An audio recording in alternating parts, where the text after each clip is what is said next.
Ako nga pala po si Michael Miraflores, taga Marinig, Cabuyao, Laguna. First clocker, Solo Daybird, South Sector.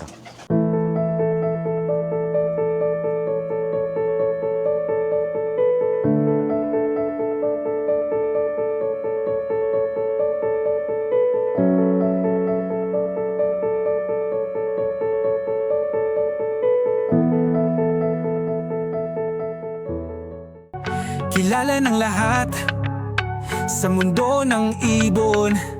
Siya'y tapat at tapat, Jaime Lim, tunay na henyo. Sa pag-aalaga, siya ang modelo. Sipag at tiyaga, kaalaman ay wasto. Lahat ng tinuruan, panalo sigurado. Jaime Lim. Bago nga pala ako nanalo ng MacArthur, marami rin ako struggle sa pag-iibon. Unang-una, relationship, family. Dumating yung time na medyo hindi kami nagkaanuhan ni Mrs. na alis na ako ng bahay. Mga ganon. Tapos, pangalawa, etong lately after ng SDR ng CSW, sunod-sunod na gulong. Sabi ko nga, kung kailan ako naging core ng club, hindi ako nananalo. Kaya medyo mabigat. Kung kailan ka naging core, hindi ka pa manalo. Tapos sabi ko nga, dumating yung time ng, eto lang, nung January, sabi ng misis ko, panay ang gulong ko daw.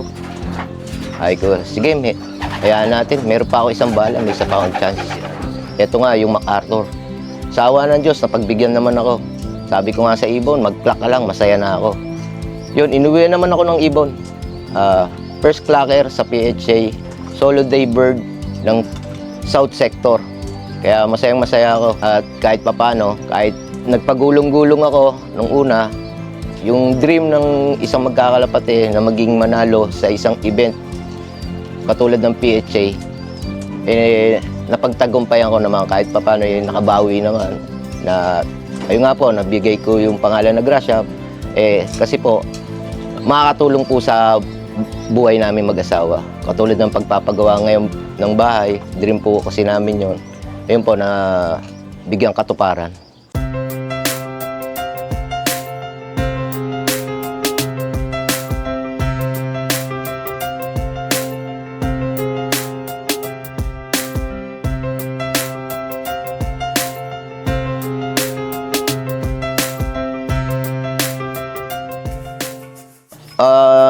Pagpe-prepare ko ng ibon bago lumaban ako ng MacArthur, medyo mahirap, tiyagaan.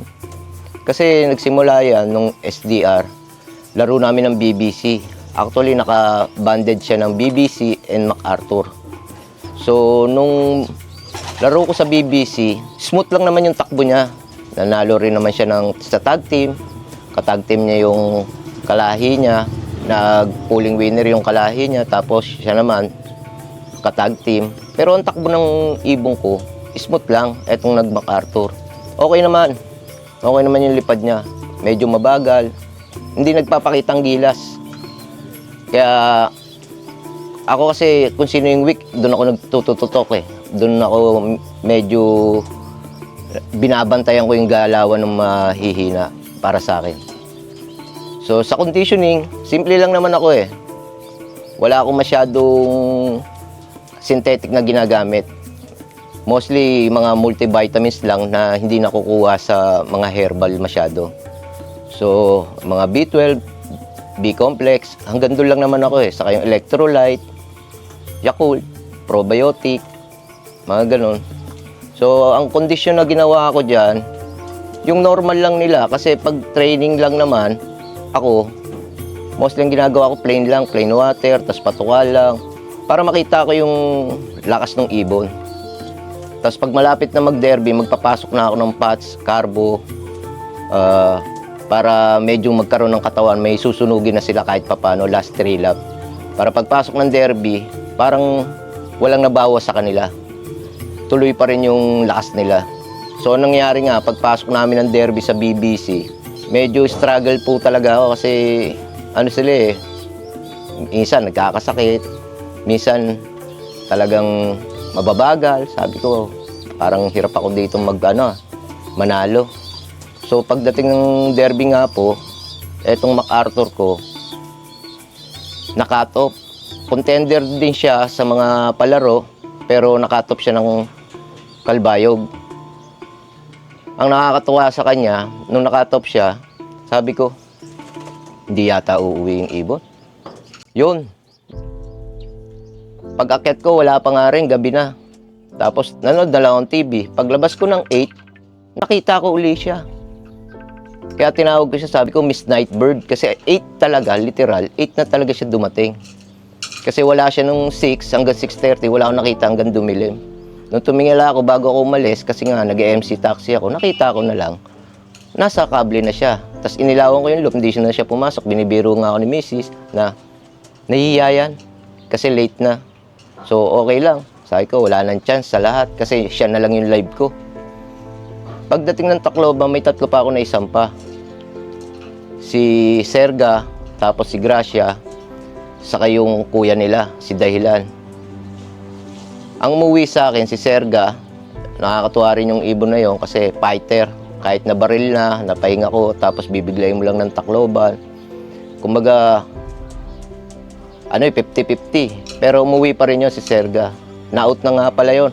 Ang bilis. Pagkatapos ko manalo ng MacArthur, na-avail na kaagad. Hindi lang nagpapaalam ng kung sino yung nag-avail. Yun. Pero sa motivation ko, may inakay po yun. Nung habang nilalaro ko. Ang ginagawa ko lang po, may technique po kasi ako pag may inakay. Hindi ko talaga pinagsusubo yun. 3 days lang siya pwede magsubo. Pag maliliit pa. Pag medyo lumaki na siya, ako na po nagsusubo nun. Sinasalisihan ko yung magulang na panlaro ko. Kunyari, Cap, ang magsusubo, yung pares niya, pag siya na magsusubo, uunahan ko na siya, puput-puting ko na. So yung sustansya na kinakain niya, sa kanya pa rin mapupunta, hindi mapupunta sa inakay. Ganun po yung sistema ko pag may pang-motivate ako na may inakay. Pero hindi po ako nagpapapisa ng dalawa. Isa lang lagi. Yung isang itlog, binubutas ko ng karayom para mabubugok na ho yun. Yun ang pinaka-motivation niya. Tapos, pagdating sa gamot, synthetic, yun nga, B-complex, saka B12 lang po. Sa painom, mostly, lang ako, electrolyte. Tapos, yung tubig ko na binibigay pag bago i-load, yung ginseng, yun lang naman binibigay ko. Tapos sa patuka, papalit-palit po ako ng patuka. Pag nag-hard low fly, iba patuka. Pag bago isampa, iba patuka. Magkakahalo-halo rin po, hindi rin po ako stable. Kaya nga sabi ko sa ibang vlog, na hindi po akong nasusunod o may sariling program sa pagdating sa ibon. Ibon po ang nasusunod. Depende po sa pagkakaunawa ko sa kanila kung ano yung mga pangangailangan nila, yun po ang binibigay ko. Wala po talaga akong sariling program. Yung mga nalalaman ko, according sa mga nababasa ko, ginagamit ko lang din siya once na nag-start ang training. Pero pagdating na ng derby, ibon na lang talaga. Kasi yung katulad ng mga synthetic na gamot, ang hirap kasi i-apply ka agad sa ibon, lalo na pag derby. Baka ma-off. Yung winning moment ko sa pagpapauwi ng MacArthur, talagang nakakilabot. Pero pinaghirapan ko naman siya, talagang pinagandaan ko. Kasi first time kong lumaro sa MacArthur race ang prestigious game ng buong Pilipinas pagdating sa racing pigeon. Kaya anong nangyari sa akin, ako mismo nagdala sa MacArthur headquarters. Hindi na ako nagpasabay kasi sabi ko, first time kong maglaro, at least nakapunta man lamang ako doon sa headquarters. Tapos eto na nga, pauwi na ng MacArthur. Sa club namin, sa BBC, si DJ, nag-chat, nasa Paeti daw siya. Medyo may kakulitan po ako. Nag-chat din ako, sabi ko, Sir DJ, umuwi ka na. Magka-clock pa tayo. Kailangan kita, mag-showboard ako. Tinawanan ako sa GC ng mga core kasi mabiro nga rin din ako kahit papano. Hindi ko alam kung bakit tinoyo ko. Tinawagan ko pa uli siya. Ay ko, DJ, umuwi ka na. Sabi sa akin, ba't ba, Sir Mike? Basta umuwi ka na, kailangan ko mag-showboard, kailangan kita. Bahala ka. Pag dumating itong ibon, wala ka dito, wala ka sa showboard. Di tawa ng tawa si DJ. Sabi ni DJ, Sir Mike, alas 4 pa pauwi yan. Hanggang alas 5, yan, dati ka na. So, naghintay na lang ako ng ibon. Pero, yung feeling ko, alam mo yung feeling na parang alam mo sa sarili mo na may potential ka magpauwi. Nandun yung part na ganun ako ka-excite. Sabi ko, alam ko may laban yung ibon. Eto nga si Gracia. Around 5:12, mga 5:15, nakita ko si ibon paparating. Nagulat ako. Sabi ko, eto na. Tinawag ko yung kapitbahay ko. Sabi ko, yung lagi kong kasama pagdating ng last lap. Actually, galing pa nga siya ng probinsya, umuwi dito kasi bumisita lang. Eksakto, nagpadating naman ako uli ng last lap. Dati, Tacloban. Ngayon naman, MacArthur. Sabi ko nga sa kanya, buenas ka talaga sa akin. So, anong nangyari, tinawag ko siya, Erwin, andito na ang ibon. Eksakto, susunduin ko ang anak ko. Sinundo ko muna yung anak ko. Pag sundo ko sa anak ko, talaga yung excitement ko habang nagmumotor ako, sumisigaw ako. Sabi ko, yes, MacArthur. Ganon ka-excite yung pagpapauwi ng MacArthur. Pagbalik ko, dun lang ako nag-clock. Sabi nga ng tropa ko, nagpartida ka pa, inuna mo pa sumundo sa anak mo bago ka mag-clock ng ibon. Sabi ko, wala pare, anak ko yun eh. Una talaga pamilya. Kaya nung pag-akyat ko, nakita ko si ibon, yung sa video nga, talagang fresh na fresh pa. Napag-aalikan ko pa yung ibon. Yung excitement, yung kaba, yung talagang nangangatal ka kahit kalipas na yung ilang oras, ganun pa rin yung feeling mo. Napakasarap ng feeling na makapagpauwi ng MacArthur.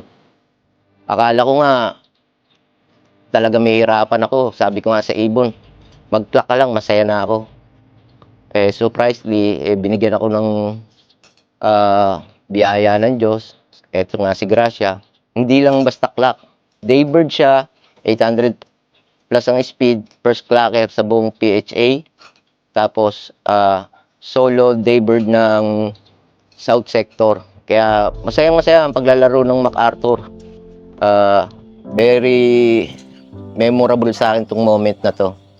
Napakahaba nung nadulot niya sa akin kasiyahan sa pag-iibon na to. Salamat sa MacArthur.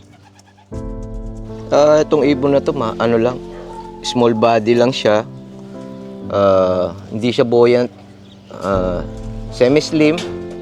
Pero kumpleto. Mamuscle din siya. Saka hindi siya basta-basta nagbabago ng kondisyon. Sa pamamagitan ng pagtingin ko ng kill, okay naman siya.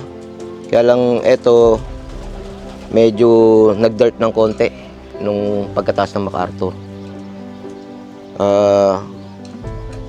Blue bar na makinis.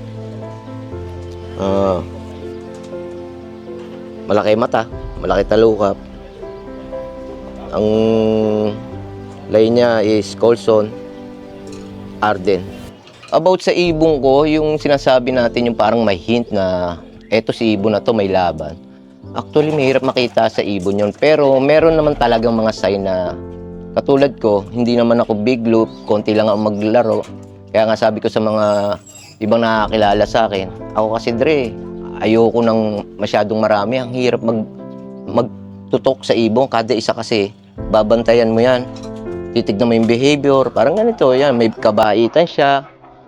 Tapos pagdating ng derby, kailangan tutok ka kung ano yung pinagkakain nila. Pag umiinom ba siya, hindi niya gusto, na-off ba siya. Tapos sa raging, tinitignan mo yung tinatawag natin kung sino yung nagli-leader, yung mababagal, yung laging parang nag-underdog. So, nung time na magma-MacArthur na, feel ko naman na kaya ng ibon. Unang-una, nag-nightbird siya. Ibig sabihin, nasa puso ng ibon, yung tinatawag natin na homing instinct ng isang ibon. Napakataas ng level niya. Kasi uuwi ang kanya kahit anong mangyari. Headwind yun. Tapos pagdating ng Tacloban, headwind na naman, na mainit. Sabi nga ng tropa kong bumabiyahe ng truck, si Jeffrey Arnaiz, Dre, walang dumaan dito sa pagitan ng Masbate at Tacloban. Panigurado ang ibon nyo, dumaan na papunta ng Cebu. Sabi ko, naku, patay tayo dyan.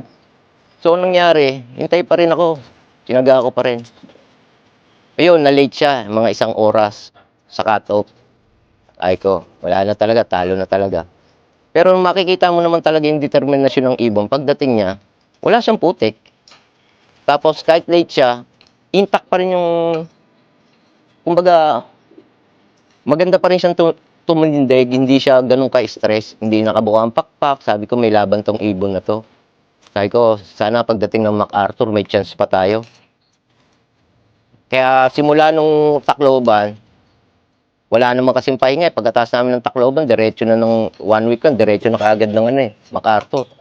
Talagang tutok po. Bantay sa ibon, tingin sa kondisyon, tingin sa droppings, tingin sa body, ano niya, shape niya, kung okay pa siya, tingin sa pityo, kung nangingitim na ba, wala na bang parang nagkakaliskis, kung wala na ba sa kondisyon yung ibon. Eh, sa awa ng Diyos, pagdating ng Tacloban, 2 days pa lang naligo na siya. Sabi ko, may sign na ng ano, kondisyon na ibon. Tapos nag-prepare na ako sa kanya ng maintenance, yung nga, yung B12. B12, saka ng B-complex. Sa mga nagtatanong kung ano yung sinubo ko nung last lap sa video ni Arturo, B-complex po yung, kaya lang hindi ko po sa inyo masasabi yung pangalan kasi Chinese character po yung nakalagay. Pantao po yon. Mostly po kasi pantao lagi ginagamit ko kahit noon pa, katulad ng Rhea. Pero yung Super B12, pang manok po yon, yung kulay pink. Yun pong ginagamit ko. Ayun nga, nakita ko sa kanya yung potential, kaya nung nag-load ako sa MacArthur, sabi ko may laban-laban tayo. Siguro mga 60-40 ang laban natin, may chance tayong makapagpauwi. Kasi ginawa mo yung best mo, Calbayog, tapos Tacloban, determinado kang umuwi. Baka dito sa MacArthur, mag-clock ka. Kasi hindi ko pa ho siya nakikita na tinatawag natin na huling lipad. Yung huling lipad po, yung ano yun eh, yung bubuhos niya na yung lakas niya, magka-clock siya ng maganda, yung pinaka-best na speed niya, yun po yung huling lipad na tinatawag namin yung mga magtotropa. Eh, hindi pa siya nagpapakita ng gano'n. Kaya sabi ko, baka sa MacArthur, lumabas yung huling lipad niya. Yun. Pagdating nga ng MacArthur, yun na siguro, yung huling lipad niya na the best niya. Pero pagdating po, hindi pa rin po siya ano eh. Ganun pa rin yung condition niya eh. Okay pa rin siya. Hindi siya nagputik. Tapos, mabilis siya nag-recover. After 2 days ng MacArthur, naligo na naman uli siya. Niloloko ko nga eh. Sabi ko, aba, grasya, wala nang abuyog. Cancel. Hanggang MacArthur ka na lang, sabi ko. Kaya natutuwa ako sa ibon na yun. Hanggang ngayon, okay naman siya. Kaya lang, pinagpalit ng asawa. Pagdating sa ibon, katulad yung mga newbie, mga tropa, mga kaibon, tiyaga-tiyaga lang po. Focus sa ibon. Talagang yun ang puhunan po talaga sa pag-iibon. Focus, determinasyon, tiwala, sana tubuan tayo o tamaan tayo ng swerte. Ganun lang naman eh. Ang masasabi ko lang sa mga newbie, focus lang. Ang kalabanin nyo, sarili nyo, hindi yung paligid, hindi kapwa panser, o sino man. Unang relationship, family. Kailangan po natin yan. Kasi pag wala tayong good relationship sa pag-iibon at sa ating pamilya, meron pong bad vibes na nangyayari. Kaya hindi po tayo nagiging lock. Pero huwag mong sisisihin yung pamilya mo pag hindi ka pinapayagan. Ang gawin mo, kausapin mo na maayos, paliwanag mo yung hobby mo. Ganito ako, ganyan, ganito. Sana unawain nyo. Yung magkakaroon kayo ng good vibes, walang complex sa hobby mo. So, magiging maganda yung outcome ng paglalaro mo. Second, kailangan kalabanin mo yung sarili mo sa hobbying to. I mean, kung ano yung pinakita mong best ngayong araw na to sa pauwian, katulad sabi nga rin ni Tommy De Vera, next toss, kailangan mas magaling ka pa. Kung nagpauwi ka ng derby ng 6 sa 10 pinauwi mo, medyo alanganin. Dapat umuwi lahat silang ibon. Sa susunod na lap, galingan mo uli. Challenge yourself. Yun ang pinaka number 1 mong kalaban, sarili mo. Bakit? Unang-una, time, effort, sacrifice. health. Magkakasama po yan pag gusto mong manalo. Katulad ko nga, pag nasa abroad ako, makinis, maputi. Pag nasa Pilipinas, maitim. Ganun po yung sakripisyo. Tapos pangalawa, minsan mapapabayaan mo yung ah, family obligation mo. Kailangan nahatiin po natin yan sa pamilya. Huwag po natin ipopokus masyado sa ating hobby. Kahit ano po namang hobby, dapat laging kaakibat yung ating pamilya para maganda yung outcome ng hobby natin. Saka tiyaga-tiyaga lang. Lahat naman gumugulong eh. Ako nga, gumugulong din naman ako. Hindi naman lahat ikaw yung number one. Hindi lahat, hindi all the time, hindi ka yung magsasucess. Minsan talagang gugulong ka. Pero nandun yung magandang part pag gumulong ka. Kasi mapag-aaralan mo kung bakit kaya ka mag improve. Para sa totoong buhay, pag nadapa ka, bumangon ka, huwag mong ulitin yung pagkadapa mo. Kundi magiging lesson sa iyo para sa susunod, hindi ka na madapa. Ganun lang po sa pag-iibon. Saka be friendly. Kasi minsan yung mag-aangat sa'yo, nasa tabi mo lang din, minsan yun din yung magbabaksak. Wala pong masamang tinapay sa pag-iibon. Basta mag-iibon, kaibiganin mo, huwag niyong pag-awayan ng pag-iibon kasi ibon lang yan. Ang mahalaga, nakikisama ka sa kapwa mo panser. Walang siraan, walang down. Good vibes lang. Saka, mas maigi yung wala kang kaalitan kasi masarap yung pag-iibon mo. Magiging malwa. Saka, maganda yung experience mo. Hindi bad experience. Hindi katulad ng may naririnig ako, nag-ibon, tapos after a year, nag-quit. Para daw kasing showbiz. Para daw kasing masyadong conflict sa kapwa. Nagkakasiraan dahil sa ibon, nag-aaway, magkumpare, ganito. So, hindi nagiging maganda yung outcome kasi tinitignan mo yung bad side ng paglalaro mo. Kaya, umpisa pa lang sa mga newbie, gawin yung having to ay as a happy moment ng buhay mo. Huwag kang makipagtalo. Laro ka lang. Be sport. Kumbaga, sabi nga. Kaya nga pigeon sport eh. Di ba po? Muli, ako nga pala si Michael Mero Flores. Taga St. Joseph 7, Marinig, Cabuyao, Laguna. Ang first clacker ng MacArthur Daybird.